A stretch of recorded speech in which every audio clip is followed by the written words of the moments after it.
Foreign investors chamber of commerce and ইন্ডাস্ট্রির উদ্যোগে রাজধানীর বাংলাদেশ চীনমৈত্রী সম্মেলন কেন্দ্রে driving foreign investment for jobs and prosperity in Bangladesh শীর্ষক আন্তর্জাতিক সম্মেলনে সকালে যোগ দেন প্রধানমন্ত্রী Tarique Rahman.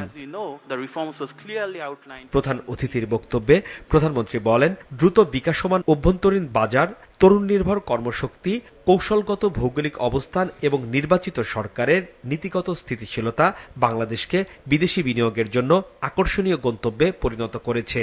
Our vision is to build a rules-based, globally connected, private sector-driven economy. Whether you are a local entrepreneur or a foreign investor, when you invest in Bangladesh, our government will invest in you through our time, support and policies. This is a commitment we will try our best to keep, inshallah.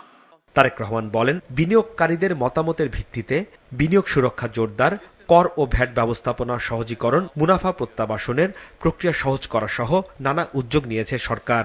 We are modernizing our legal and regulatory framework, strengthening investor protection, improving dispute resolution, simplifying tax and VAT administration, and making it easier to repatriate profits. I welcome all of you to invest and flourish in Bangladesh. Let us grow together, create jobs, and shape Bangladesh. তিনি আরো বলেন, 2034 সালের মধ্যে বাংলাদেশকে $1 trillion অর্থনীতিতে উন্নীত করার লক্ষ্য নিয়ে সরকার কাজ করছে। এজন্য নবায়নযোগ্য জ্বালানি, ঔষধ শিল্প, ইলেকট্রনিক্স, ডিজিটাল সেবা, কৃষি প্রক্রিয়াজাতকরণ, উন্নত বস্ত্রশিল্প ও লজিস্টিক খাতকে বিশেষ অগ্রাধিকার দেওয়া হয়েছে। Textile, healthcare and logistics.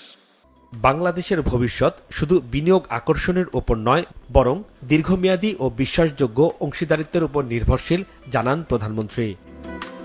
Hasnain Tanvir, মাছরাঙা সংবাদ, ঢাকা।